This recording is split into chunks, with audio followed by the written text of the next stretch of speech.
Buenos días, República Dominicana.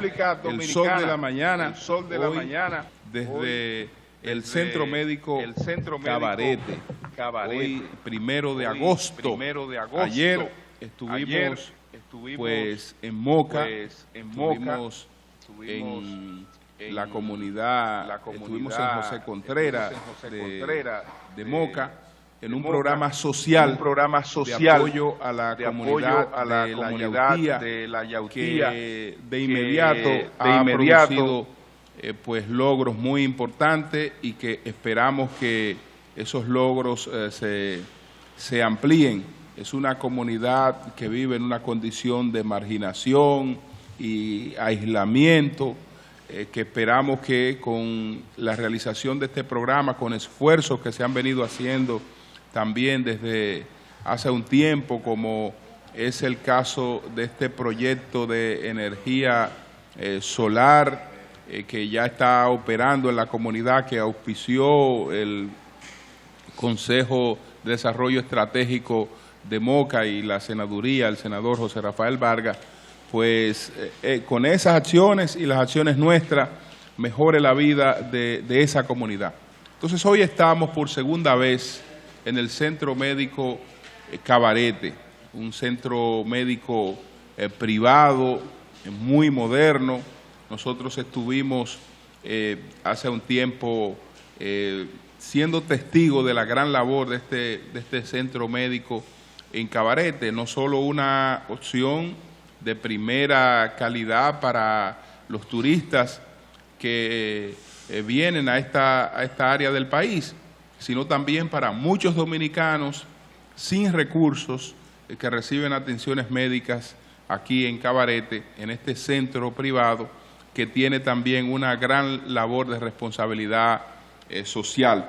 Hoy este centro médico pues inaugura una nueva área de su proyecto y aquí estamos en la inauguración de la segunda fase de la primera etapa del proyecto del Centro Médico Cabarete.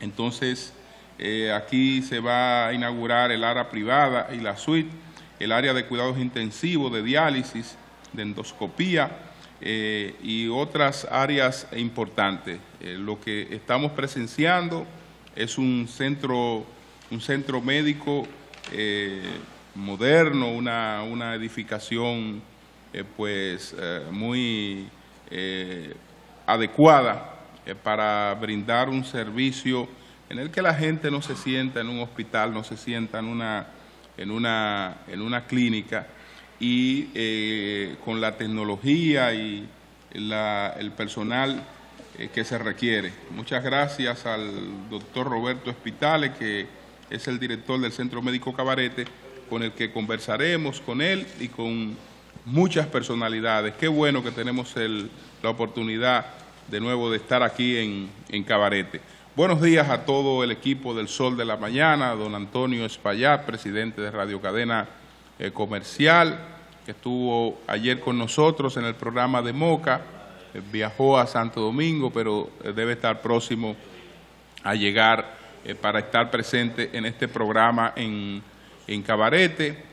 José La Luz, Víctor Gómez Casanova, María Elena Núñez, Melton Pineda, Eury Cabral, a nuestros distinguidos colegas de 5 a 7 de la mañana, a Yuri Rodríguez, Humberto Paniagua, Andrés Martínez, Álvaro Camaño, a Mario Díaz, que está en los controles, a Manuel González Manegonte, nuestro catedrático del sector agropecuario, que ya tiene sus maletas preparadas para irse a Brasil. Va a representar al Sol de la Mañana en una actividad importantísima que hay en Brasil del proyecto de Agua Buena. Allá estará pues Manuel González Manegonte con unos reportajes especiales durante toda la semana para el Sol de la Mañana. Buenos días a Ramón Paulino, Santiago Los Caballeros, así late la ciudad corazón. Rafael Díaz, nuestro cronista deportivo. Buenos días a Helen Gil, nuestra productora, Sonia Patiño, nuestra coordinadora, Yoba Bernal. Un saludo muy especial para Eduardo de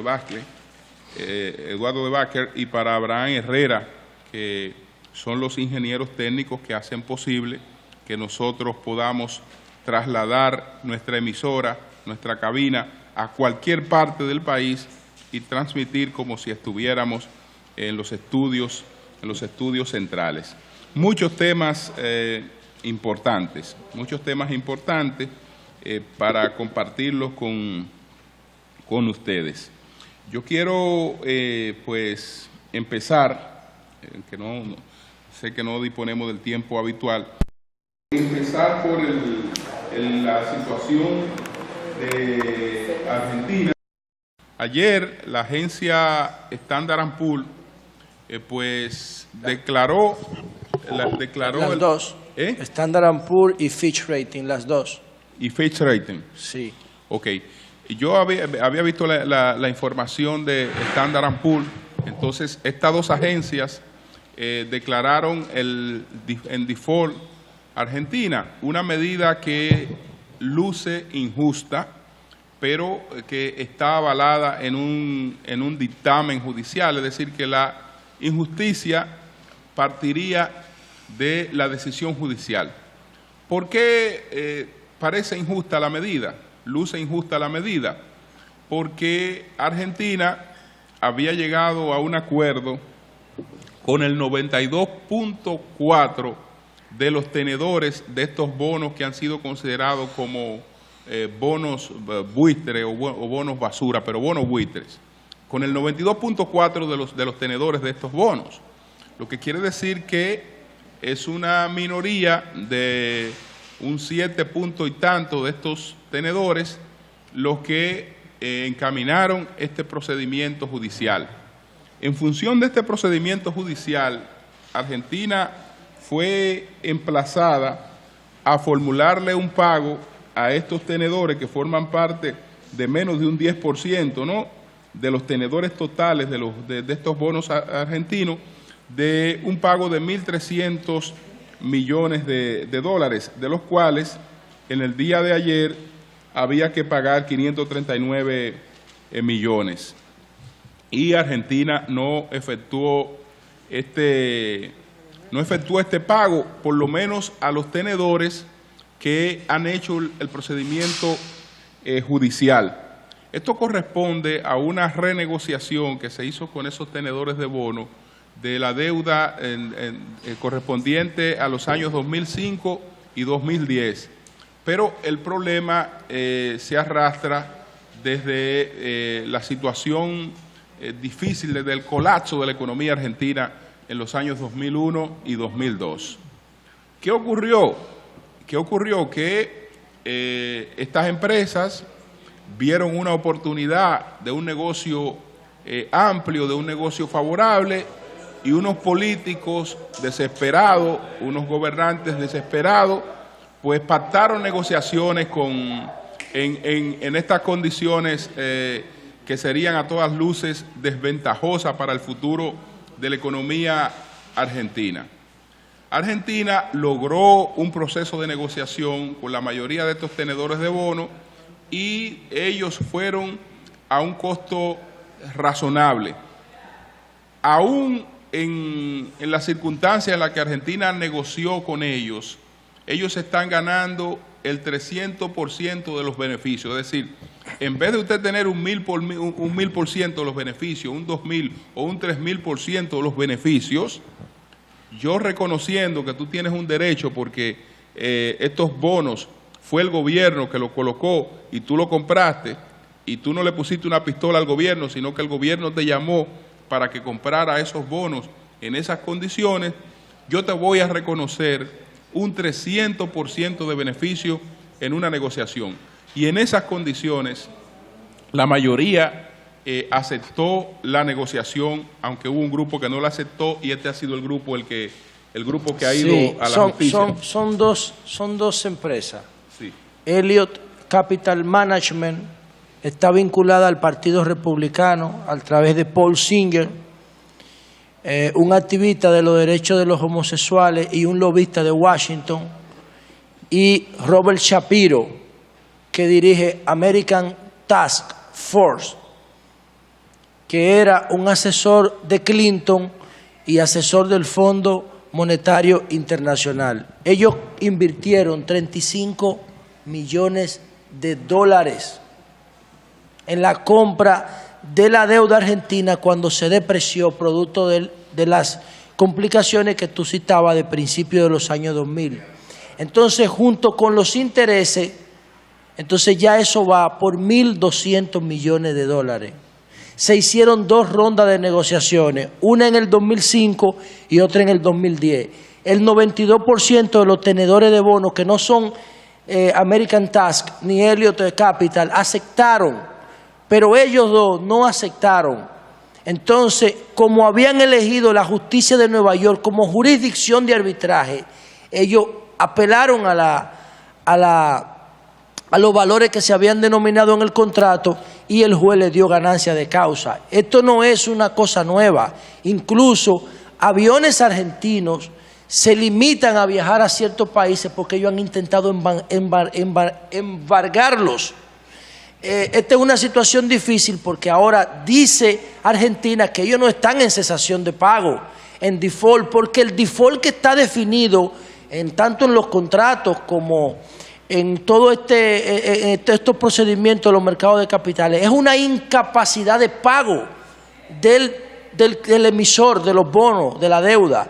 Y Argentina dice, pero es que no me pueden declarar en default porque yo estoy pagando. Claro. Lo que hay aquí es una incapacidad de cobro, producto de una decisión judicial, de un error argentino que escogió a Nueva York como jurisdicción de arbitraje. Entonces cuando la mayoría de los tenedores de los bonos eran norteamericanos. Eso fue un error. Sí, hay otra consecuencia, y es ahí que Argentina está atrapada.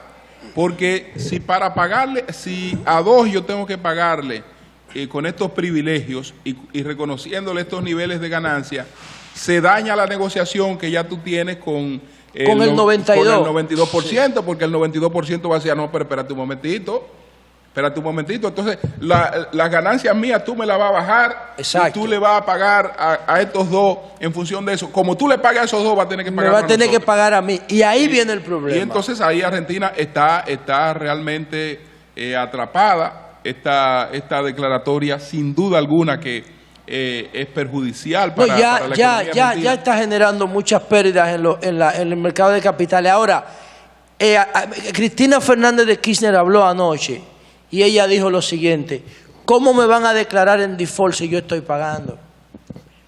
¿Cómo me van a declarar en default si yo no tengo incapacidad de pago? Lo que yo tengo es una incapacidad de cobro producto de la decisión de un juez, de un juez norteamericano que entiende que esas 2 empresas norteamericanas, una prodemócrata y otra prorepublicana, tienen un derecho adquirido en la inversión que hicieron a principios de la década del 2000. Por eso le llaman fondos buitres, porque ellos invirtieron 35 millones de dólares y pretenden sacar más de 1.200 millones. Ya lo hicieron en Perú. En Perú, esa misma empresa, Capital Management, Elliott Capital Management, compró 8 millones de dólares en bonos y hubo que pagarle 45 millones de dólares en bonos, en intereses, varios años después, porque el problema es que ellos compran cuando los bonos están depreciados. Entonces, al final de la fecha de vencimiento, exigen el pago de todos los intereses. Bueno, buenos días, pero yo quiero decir algo con respecto a ese tema, y es lo siguiente.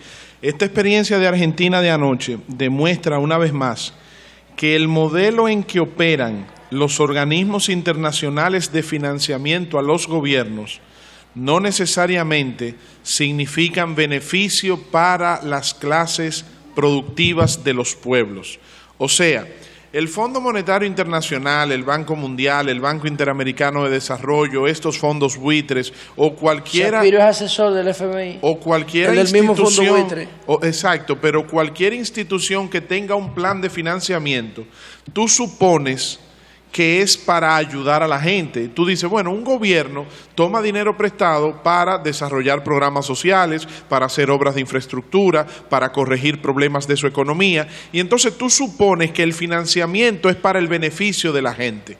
Sin embargo, cuando tú recibes esos recursos y una vez tú distribuyes, gastas esos recursos, inviertes esos recursos, la presión del esquema de cobro por la metodología que establecen esos organismos que te prestaron ese dinero, sale más cara la sal que el chivo, te hace peor. Si tú comparas la situación económica de Argentina antes de hacer uso de esos fondos versus la situación económica argentina como consecuencia de esa declaratoria por el uso de esos fondos, estaban mejor antes o menos peor antes. Porque acuérdate que ellos tocaron fondo en el 2000. Acuérdate que pusieron como 5 presidentes. Y acuérdate también como 5 presidentes hasta que llegaron los Kirchner. Sí, por eso. Sí. Ahora, ese no es. Oye, yo te entiendo lo que tú dices. Ahora, ¿qué es lo que pasa?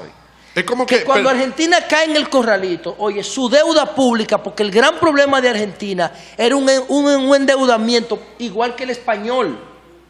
Un endeudamiento de locos. De los primeros 10 gobiernos más endeudados del mundo. Entonces, ¿qué pasa? Tenían un endeudamiento por encima de su capacidad de riqueza, una cosa de locos.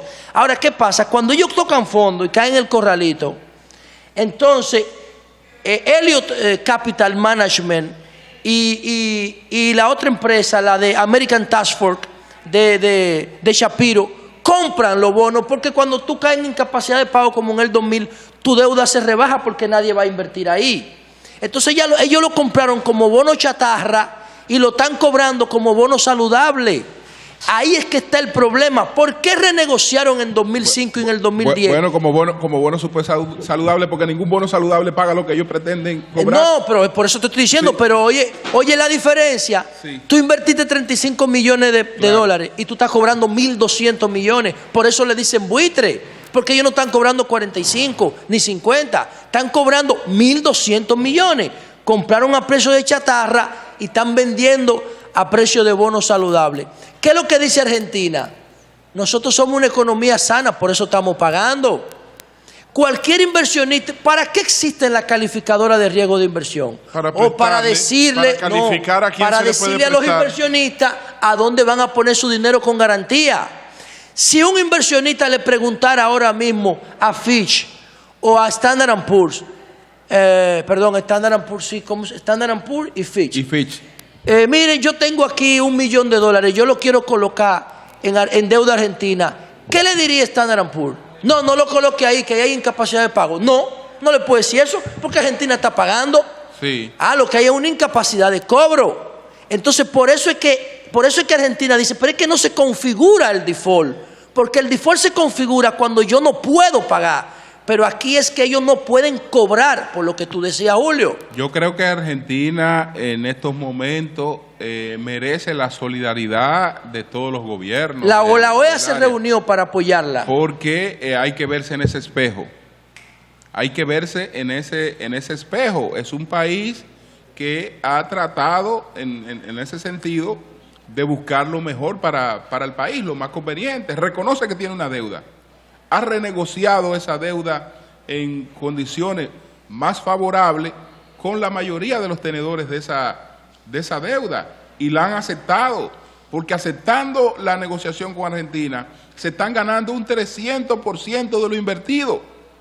Un 300% de lo invertido. O sea que ahí no es el módico 10, como decimos aquí, ahí es el módico 300. Es un 300 que se están ganando. ¿Ustedes recuerdan cuando O.J. Simpson asesinó a su esposa, que no se lo pudieron probar desde el punto de vista penal, pero que civilmente fue condenado? El mismo abogado, tuvo que indemnizar la familia. La misma firma de abogados que defendió a O.J. Simpson, Robert Shapiro, es la misma firma de abogados que preside American Task Force. Ese es el comportamiento. Por eso yo le digo a las personas en algunos grupos que hacemos de discusión, que el modelo de House of Cards, de la serie House of Cards, es una forma de antipolítica. Eso no se puede reproducir, eso no se puede imitar. Eso hay que cuestionarlo. Ese es el esquema, el mismo esquema de House of Cards. Tú inviertes 35 millones de dólares en un país pobre que a ti como potencia mundial te debería interesar que se desarrolle, porque también es un mercado cautivo que tú tienes, y sin embargo mira lo que tú haces. Trata de explotarlo, de exprimirlo para que no pueda desarrollar su economía. Eso es lo que están haciendo. Paul Singer, que es el activista republicano de los derechos de los homosexuales, tiene un fondo de 15.000 millones de dólares de inversión comprando bonos chatarra y deuda chatarra. Y Robert Shapiro, el abogado, que también fue consultor de Bill Clinton en su gobierno y también es asesor del Fondo Monetario Internacional. Pero perdóname, yo insisto, para cerrar este punto, que Julio va a pasar a otro tema, que los gobiernos tienen que verse en este espejo de Argentina para analizar muy bien, pero muy bien, antes de tomar dinero prestado, de aceptar un financiamiento, de hacer una emisión de bonos, porque sale más cara la sal que el chivo. Estos abusadores, porque son unos abusadores, explotan las necesidades de los pueblos, abusan de las debilidades de los gobiernos y entonces aplican ese 300%. Bueno, son las 7:23 minutos. Otro tema que está muy caliente, hay varios temas que están muy calientes, pero este es otro que está también muy caliente, es la evolución de las consecuencias del reglamento de la ley 169-14. ¿Qué cosas ocurrieron en el día de ayer? Cosas nuevas que ocurrieron en el día de ayer. Bueno, número uno, unas declaraciones del ministro de Interior y Policía, Ramón Monchi Fadul. En esas declaraciones, Monchi Fadul ha dicho que el gobierno está presto a hacer cualquier, digamos, enmienda administrativa al reglamento. Cualquier procedimiento administrativo, el gobierno está presto a modificarlo. Esas declaraciones de Monchi Fadul son un recogimiento de las declaraciones que él había dado en el día de ayer y retoman el camino de lo aprobado con los Castillo el pasado jueves. El jueves de la semana pasada, Ramón Monchi Fadul, el consultor jurídico del Poder Ejecutivo, dijo todo lo contrario, y el presidente Danilo Medina vieron algunos aspectos y llegaron al compromiso de hacer algunas modificaciones. Pero esas modificaciones no se efectuaron y el propio ministro de Interior y Policía empezó a dar declaraciones en las que se desentendía de esas declaraciones, como esas declaraciones a las que se refirió el senador Vargas, que él ofreció en un programa de televisión y que habrían irritado mucho al doctor Marino Vinicio Castillo y a su familia. Entonces, él ha recogido estas declaraciones, él ha vuelto atrás. No, estamos abiertos a cualquier modificación administrativa. Ayer también se produjo una carta del presidente del Partido Revolucionario Dominicano, el ingeniero Miguel Vargas Maldonado, de la que se nos ha enviado un resumen de esta carta del ingeniero Miguel Vargas Maldonado. La carta textual no, porque la carta ha sido dirigida al presidente Danilo Medina y en consecuencia yo sé que pudiera ser se podría dar a conocer después, pero el documento dice que durante toda esta semana el presidente del Partido Revolucionario Dominicano, el ingeniero Miguel Vargas, ha estado sosteniendo encuentros y reuniones con abogados constitucionalistas y expertos en materia de migración, analizando el contenido del decreto presidencial número 250-14 sobre la ley 169-2014 de naturalización especial. Miguel Vargas ha escuchado también a distintos sectores de la vida nacional y organizaciones vinculadas con ese importante tema. La idea ha sido recabar la mayor cantidad de información y analizar detenidamente los distintos puntos de vista para, en base a este proceso de consulta, emitir una posición. En tal sentido, el PRD ha preparado una carta dirigida al presidente de la República, licenciado Danilo Medina, que será entregada el próximo lunes 4 de agosto en el Palacio Nacional al licenciado Gustavo Montalvo y al doctor César Pina Toribio.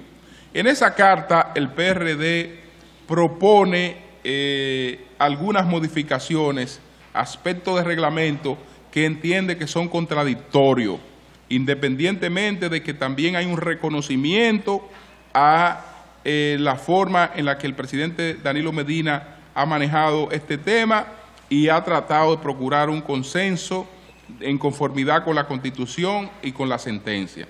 Pero entiende que hay aspectos contradictorios en el reglamento y sobre esos aspectos está solicitando una modificación.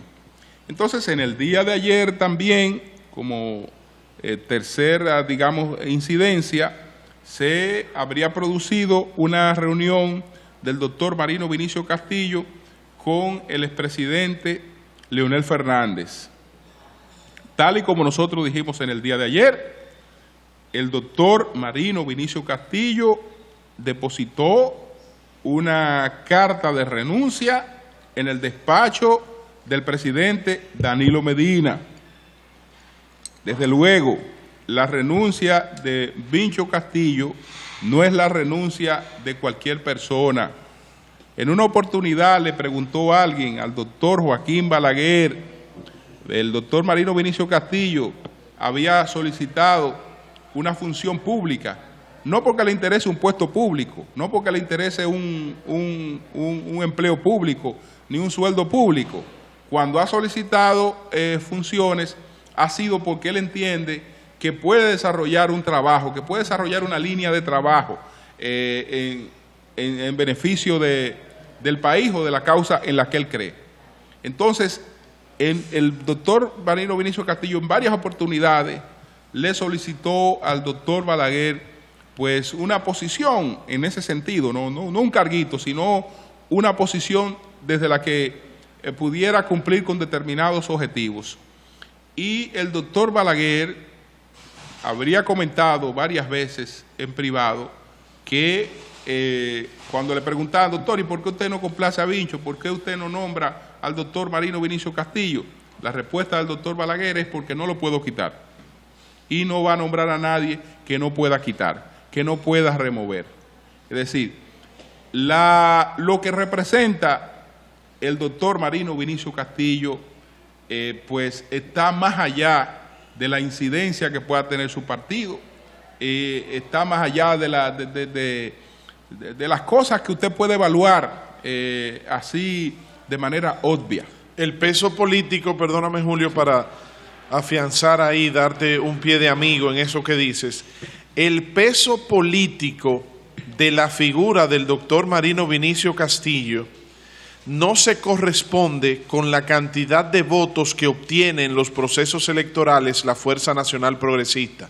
O sea, al doctor Marino Vinicio Castillo Vincho, usted no lo puede medir por los votos que saque la Fuerza Nacional Progresista, porque en las sociedades a veces no hay proporcionalidad, no es directamente proporcional su nivel de influencia con el nivel de votación que usted obtenga. El doctor Vincho Castillo es una figura de historia, de tradición, su programa La Respuesta, sus posiciones en favor de la nacionalidad, su trayectoria, su familia, sus hijos, la intervención en ciertos temas del quehacer político. Sí. Entonces, eso hace que su influencia vaya mucho más allá de los votos de la fuerza. Y Vincho Castillo es una figura controversial. Usted puede estar de acuerdo o en desacuerdo, a favor o en contra del doctor Vincho Castillo, pero es una figura que tiene un peso específico y un nivel de influencia en la sociedad dominicana innegable. Sí, pero hay que decirlo todo, ¿no? Yo he reiterado en varias ocasiones que en este año 2014 se cumplen dos grandes acontecimientos en el PLD, pero el PLD no tiene dirección, nadie celebra nada ni conmemora nada. Es un cuasi partido, todos los locales están cerrados. ¿Cuáles dos acontecimientos se celebraron este año o se deberían celebrarse? El más importante es la transición. En el PLD, en el año 1994, inicia un proceso de un nuevo ciclo, una nueva generación liderada por Leonel Fernández y por Danilo Medina, la generación post-Bosch.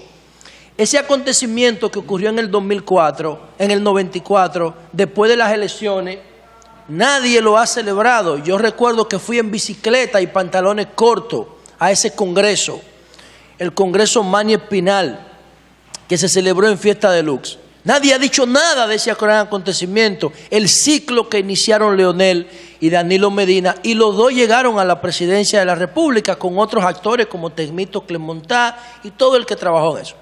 El otro gran acontecimiento del año 2004 fue la vocación electoral del PLD. Después del 90, el PLD cambió el comportamiento electoral después de la experiencia del 90, y Vincho Castillo fue candidato a senador por el PLD en el 94. Y ahí nace la alianza. Y ahí nace la alianza. Por eso yo digo que la Fuerza Nacional Progresista son los aliados más estables que ha tenido el PLD en toda su historia política. En mayo del 2014, este año, se cumplieron 20 años de la candidatura de Vincho como senador, y esa alianza con Juan Bosch, algo que hubiese sido impensable 10 años antes. Entonces, eso yo destaco. Ahora, como yo aquí no estoy como político, sino como comunicador, yo debo decir lo siguiente: después de todas esas prendas positivas en favor del doctor Castillo, yo debo decir que como comisionado de ética, su balance no es positivo. Yo como ciudadano dominicano no me siento conforme con el trabajo que él ha hecho ahí, porque no hay resultado, porque sencillamente no hay resultado. En términos éticos, esa comisión de ética, su mayor misión debió ser prevenir la corrupción. Yo soy un promotor del concepto de cultura preventiva, y esa comisión de ética no ha hecho prácticamente nada que no sea callarse o justificar todas las cosas mal hechas que se hicieron, tanto en los gobiernos de Leonel como las que se están haciendo ahora, que nadie sabe, porque se están haciendo mucha vaina ahora, que la popularidad de Danilo le sirve como sombrilla, y nadie la cuestiona, y nadie las investiga, y nadie las reporta. Y la Comisión de Ética tiene un carácter preventivo en materia de la corrupción, y a mí honestamente no me ha gustado el desempeño del doctor Castillo en ese cargo. De todas maneras, señores, hay acontecimientos que tienen manejos políticos, Entonces, hay gente que le da lectura distinta. Bueno, frente al presidente, usted no se puede dejar presionar, usted no puede permitir este tipo de cosas, o frente a la sociedad tienen otro criterio. Este punto es un punto delicado y el presidente Danilo Medina lo sabe. ¿Por qué? Porque con los aliados, con los que está trabajando este tema, fueron aliados que plantearon ese tema como su condición para apoyarlo cuando él buscaba votos. Lo que ocurre es que nosotros aquí no le damos mucha importancia al aspecto programático en una alianza, porque la generalidad de los aliados, aunque ponen 2 o 3 puntos como supuestos puntos programáticos, uno sabe que no le dan ninguna importancia a los puntos programáticos que están enarbolados allí, que en el fondo apoyan a un partido para que cuando ese partido gane, le busque un puesto. Ese no es el caso de la familia Castillo, independientemente de que tenga puestos ni para hacer negocio, ni para buscar contratos. Ese no es el caso de la Fuerza Nacional Progresista. Entonces, Danilo Medina, independientemente de todas las presiones internacionales que ha confrontado y de todas las cosas que ha tenido que padecer para poder resolver este problema sin crear una crisis, sabe exactamente que está ante gente con la que suscribió un compromiso que probablemente por las circunstancias en las que el país se ha visto envuelto, él no ha podido cumplir en la medida que lo pactó. O tal vez cuando lo pactó no midió las consecuencias de lo que estaba pactando. Entonces todo eso conlleva a que usted tenga un tratamiento distinto. Si no se tratara del doctor Marino Vinicio Castillo y de la Fuerza Nacional Progresista, este conflicto se había resuelto hace tiempo con una decisión de autoridad por parte del presidente de la República. Pero esto no es tan fácil. Esto no es tan fácil cuando usted sabe que usted está trabajando con gente con la que usted se comprometió a algo, que por razones, las cosas varían, las circunstancias varían, y usted en un momento determinado que lo que está priorizando es en buscar votos, en ganar unas elecciones, en sumar para ganar, que tiene un candidato que está colocado en las encuestas por encima de usted y usted da una serie de cosas, tal vez ahí no se ponderan las cosas como usted la pondera con la frialdad que la puede ponderar en el día de hoy. Pero otra cosa, Julio, que es importante, a propósito, escúchame José, que tú hablabas de historia. Hay que destacar, y no quiero que se me ofenda a nadie con esto que voy a decir, pero es un dato histórico, y lo voy a decir yo porque quizás Julio y Eury no lo traen, perdóname, Julio y José no lo traen por delicadeza, por sus vinculaciones en la historia del PLD en ese momento de lo que voy a decir, pero ellos saben que es cierto lo que voy a contar.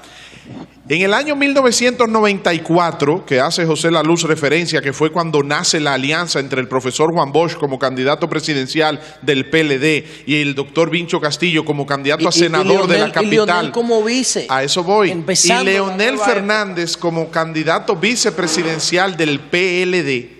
A la sazón, Danilo Medina era el presidente de la Cámara de Diputados de la República Dominicana. Entonces, se dividió la campaña del PLD en dos frentes. El profesor Juan Bosch salía a recorrer toda la geografía nacional, iba a los campos y a las comunidades del interior del país, y lo que hoy se conoce como el Gran Santo Domingo, que en ese momento era un solo distrito nacional, todo el Gran Santo Domingo, concentrado en las figuras de Leonel Fernández, de Vincho Castillo como candidato a senador y de Danilo Medina como candidato o como presidente de la Cámara de Diputados. Y ustedes saben lo que pasaba, señores.